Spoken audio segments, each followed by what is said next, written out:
We could cover pirate attacks off of Somalia literally every day. That's how bad the problem has gotten there. And we brought a guest in yesterday because we thought he'd be as good as anybody to talk to about this, if not better. Joe Sestak is a retired U.S. admiral who also now happens to be a congressman from the state of Pennsylvania. Welcome again, Congressman. We thank you for being with us. All right. Good to be back. What do you make of these scenes that we're now describing that apparently occurred overnight, the situation with the French, and another American vessel attacked, this time extremely violently? They used machine gun and they used grenades.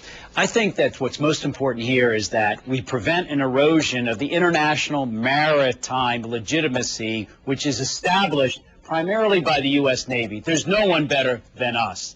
And I think when you step back that there are various means that we can bring to the fore to make sure we clamp down on these criminals that are on the high seas. For example, Rick, back in the mid-'80s when Iran and Iraq were fighting, we had convoys by which we brought vessels in and out and through the Persian Gulf. In fact, there's only 50 vessels that go past Somalia north and 50 south each day. That's one possibility by the U.S. and international navies.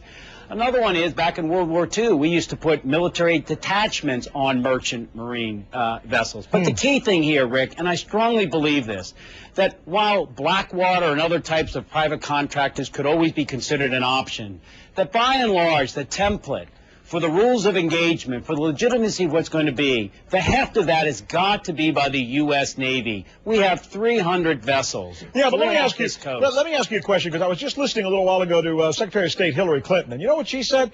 She said the only way that this thing is going to get done is if we somehow get the Somalians to cooperate with us. And as she was saying that, I thought to myself, good luck. I mean, this is a lawless country. You can probably not get the Somali government to do much even for itself, right?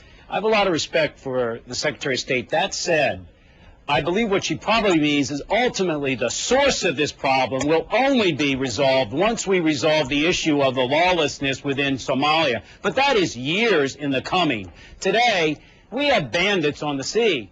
We've got to stop them cold. So to those who say, and including many who talk to us here on this show, members of the social media on MySpace and on Facebook and on Twitter, who have been talking to me about this story since earlier this week, saying, look, we've got to go in there and make Somalia work or this problem will never go away. You're saying before we can make Somalia work, we got to make the pirates go away. We've got to do both. Look, right now, today, and it has been since the Cold War, I used to do it when I was in the Navy. We went around and said, our Constitution says, maintain navies, raise armies. Why? Because we were the ones that kept the high seas safe. 87% of the value of all cargo in existence today that is being moved around the world is on the high seas, 99% of the volume.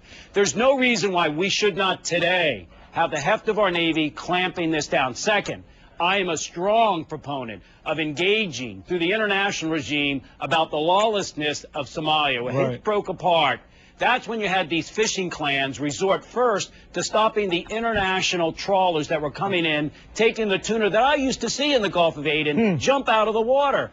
Then they resorted to piracy. There's not a question, as Admiral Blair, the director of Central Intelligence, said, economic instability is the major threat to the United States. But that will take years. Bottom line, it's a two-pronged approach. The first prong needs to be something like we're seeing, at least have been seeing the last couple of days. One wonders if it'll last, and maybe a joint venture between the French and the British and the Americans.